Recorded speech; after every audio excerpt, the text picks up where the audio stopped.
Welcome to CHR Recovery Talk, where recovery is real, voices matter, and connection is everything.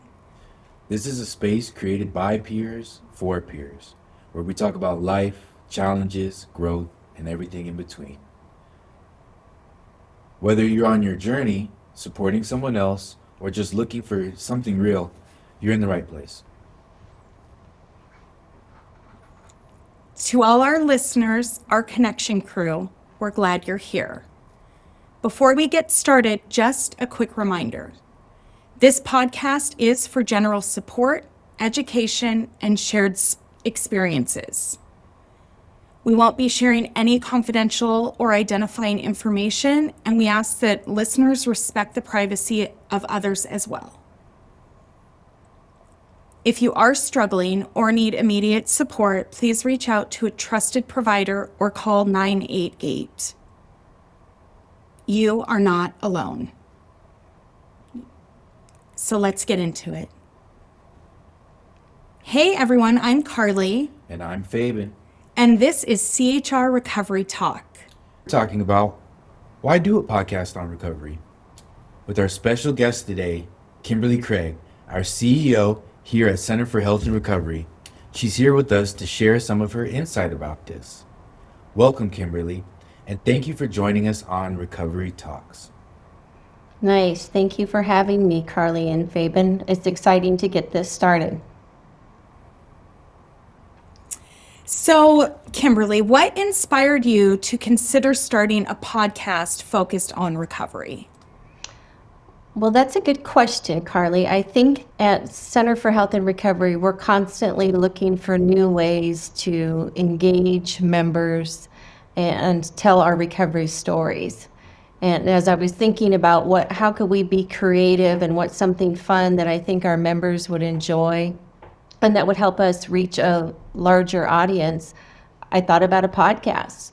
I'm not aware of any other program that's doing it, and so I thought, why not? We should give it a try. I think it sounds like fun, and I think our members would really enjoy it. I will tell you that as Fabian and I have started this, they really are enjoying it and learning every aspect of it and kind of what a podcast is. So I think this is a great direction. Awesome. Absolutely. Yeah. So who do you most hope this podcast will reach, and what do you hope they gain from it?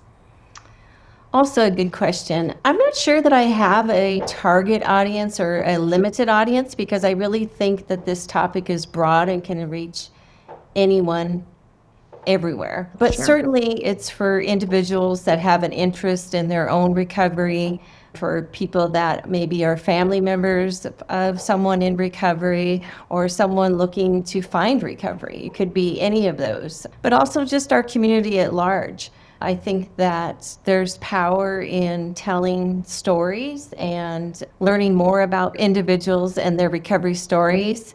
I really think our audience is broad.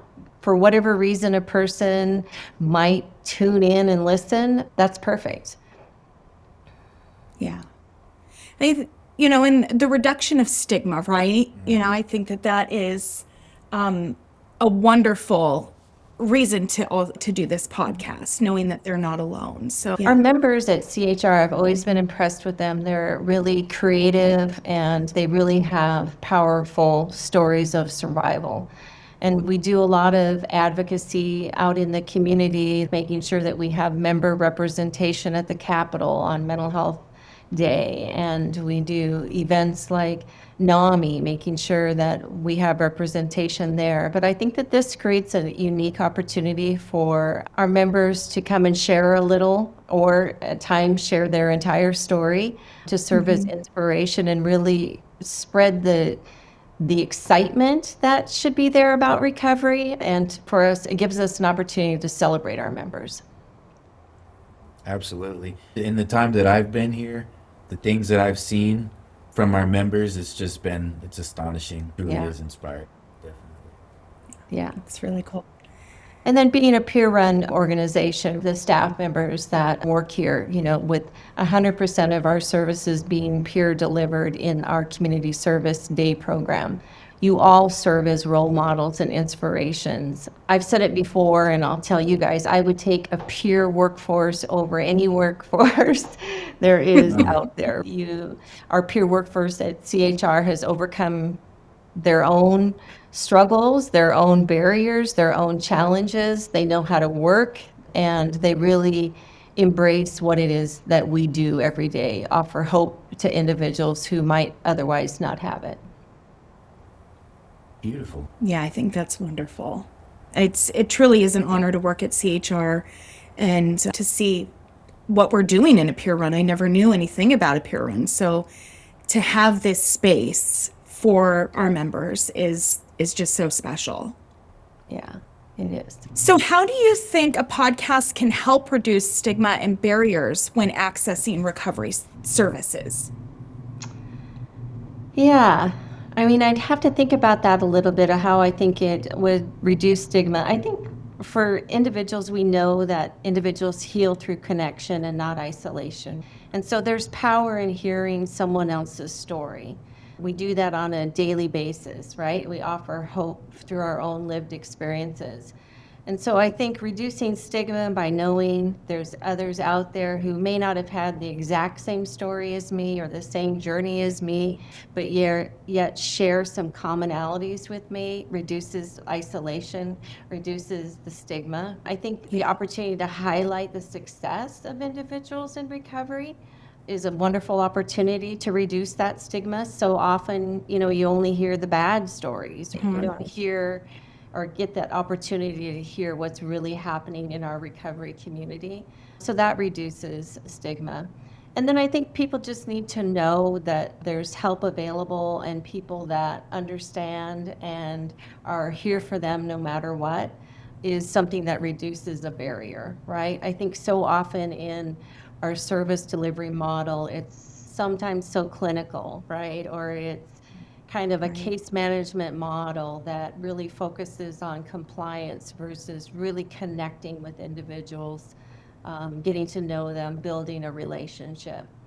I've said it to the team before, but I'll say it again, that the power of that relationship and the connection that we form with our members and those that we serve far exceeds anything else that we could possibly do.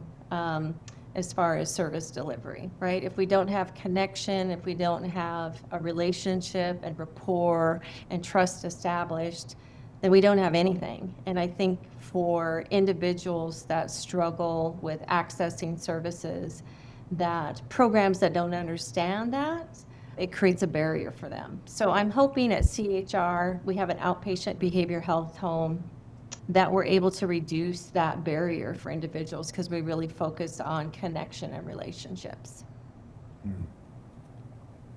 Awesome. So Kimberly, why is leadership support and visibility important for launching and sustaining this effort? Yeah. Well, one of the beautiful things about being a peer-run organization is that it means the leadership of the organization, to include myself as someone with lived experience. Our board of directors are individuals with lived experience. We have members that serve on our board of directors that receive services in our programs. And I think that so often when we think about peer support specialists or peers working in this field, we only think of them as just doing that, delivering peer support. But peer support and individuals' lived experience can serve all sorts of different roles. Like Carly, look at Carly. She started as a peer support specialist years ago, and now she's a program director. And, same with me as an individual with lived experience. Started out working in a detox facility, for about 24 hours because it scared me so bad. But then moving into, I'm a substance use counselor. That's where I got my start, but my real start started in recovery. But then moved to substance use counselor and then moved up to running programs as a program director. And then eventually, further up in the leadership structure of an organization and now ultimately CEO, right? But that's a path that anyone can take. And I just think that having leadership involvement just really cements in that we care and that it matters. And who doesn't want leadership, support, right? Right. I think you really hit the nail on the head, having a tangible, visible pathway for not just recovery, but from growth, so people can understand not only are they going to be able to move on from their past, but move forward into a brighter future. That's awesome. That's beautiful. If someone was to listen to one episode and remember only one message, what would you want that message to be?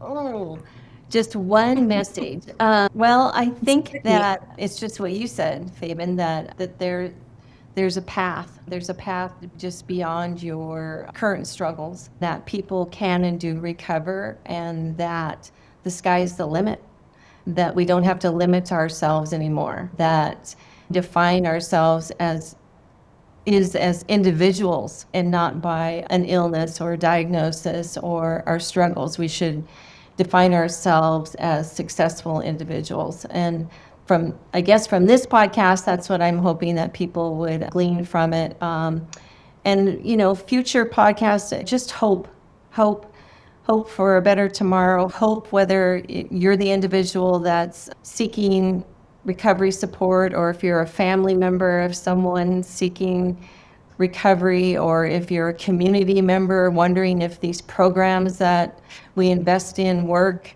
then you know that there's hope and that they do. Beautiful. I love that. Yeah, I think that, being on my journey, right? And not that there's anything wrong with being a peer support, because I think, peer supports, they're the front runners, right? And so they're on the ground, getting their boots dirty, and are planting those little seeds of hope all the time. Mm-hmm. For me, wanting to grow in the company and not putting myself in a box where I'm just a peer support. I hate saying that, but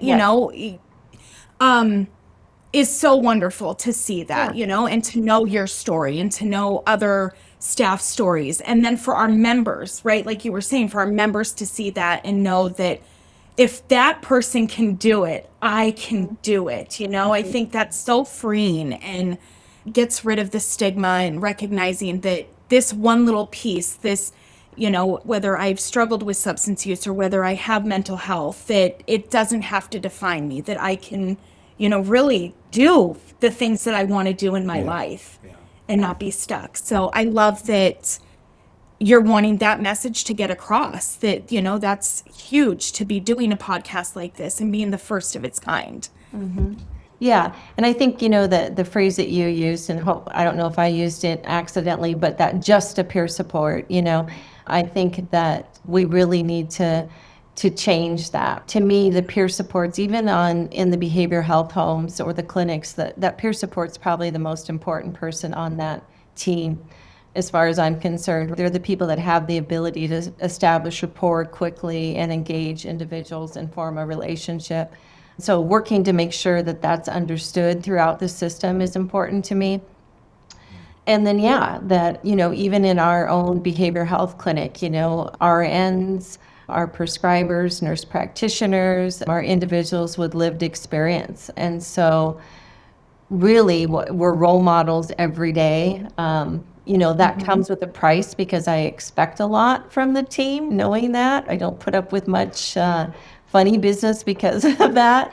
I expect a lot, but the same is true with our members, that it's okay for us to raise the bar, to expect more, to push our members beyond their comfort zone, and watch people rise up. And so that's the fun part of the job for me, I think, is that. Maybe not so fun on the other end of it, but you really want someone, I think, that'll continue to push you, right? That's what I think. Anyway, people that just settle for mediocre or are happy with someone just phoning it in, it's not going to work at CHR, right? Because we give it 110%, 120, 140% every day, because we never know if the individual that comes into our services gets a second chance. And I know that Carly's heard it, and Fabian probably has by now too, that, we should treat everybody as though they're a family member, how we would want our brothers, sisters being treated, how we want ourselves being treated, and then recognizing that there's family members out there that are praying that their loved ones find the help and the support that they need, right? And so for us to have a bad day, or for us to give it anything less than 190% is not okay. See how that went up on you? Yeah, like it went 110 and then now we're at 190. It's just not okay with me, that we have to recognize that individuals count on us and that family members count on us, and we have to do it right. Doesn't mean that we don't make mistakes, but let's do it right. Let's be here for individuals. I love that. Yeah, it's good stuff, huh? Okay. Well, Kimberly, I just thank you for your time, for sharing some of your experience, for, creating this podcast and allowing everyone to have an opportunity that listens to this to feel like they're not alone, that, these things don't have to define them, that, we can talk about recovery and reduce stigma. So I thank you so much for your time and allowing us to have this space. This is so cool. Yeah. Absolutely. And thank you too for taking it on and, figuring out how we're going to structure it and then getting the members involved and keeping them excited. I'm excited to see where it goes, and I appreciate your work on it. So I'm just going to hang back and watch the rest of your podcast, but I know that you guys have other things you want to announce. Thanks. Thank you. Yeah. You're listening to CHR Recovery Talks. Real conversations, real people, real recovery. It's time now for CHR Check-In, the portion of our podcast where we provide any updates about things happening at CHR and in our community. So we want to highlight some of the events that are coming up right now in May. We have a Cinco de Mayo party. I know that's on May 5th, and something that I know in all the years that I've been here that we have not done is they're making their own salsa and their own tortilla chips. So I know that's so cool. I'm really excited about that. And in that same week, we're also doing our Mother's Day event. So that'll be on the 8th. So whether you're a mother or you have a woman figure in your life that has, been good to you, supported you, we want to have that time to honor them. Yeah, moms are the best. I can honestly say, without my mom, I don't know. She was a huge role for me and getting back to my real self. So, moms are the best. Just thought I'd throw that out there. I love that. Very good. So we hope that you are able to make it on these dates, and we'll have some other fun things coming up in May as well that we can highlight at our next podcast. So stay tuned. So to close our recovery podcast, we want to hear from you. What do you want to hear about or share your thoughts? Please email us at recoverytalk@azchr.org. That's recovery talk, one word, at azchr.org. And share your insights or leave a comment on our link. We ask you, what is one thing you are taking away from today's recovery talk? I know I'm going to just share something that I'm taking from this is just how truly blessed I am to work at CHR, to be at a peer-run organization where everyone from the CEO to, the landscaper gets it, right? It's so beautiful, and for our members to have this space to be able to talk to anyone. That's a huge takeaway. To know that you are in a comfortable, genuinely safe space and place. I would say my biggest takeaway is kind of piggybacking off of that, similar to that, is to be able to be in an environment where you know that you are not a burden. Because I know when you're dealing with certain concerns, certain struggles in life, you can feel that way. And the deeper in that hole you start to get, you start to identify with those struggles or concerns as just who you are. This Yeah. is who I am. This is how I'm supposed to be. This is how I'm supposed to live. In an isolated, alone, sometimes fearful place, and to be able to give another human being the opportunity to come out of that headspace is an awesome thing. So Beautiful. Oh, that gives me goosebumps. That's cool. That is cool. Well, that's a wrap for today's episode of CHR Recovery Talk. If something resonated with you, take a moment to reflect and share. Recovery doesn't happen alone, and at CHR, connection is what we do, right? Kimberly talked on that. To our connection crew, thank you for being a part of this community. Stay connected, stay supported, and keep showing up. Have a great rest of your day, everyone.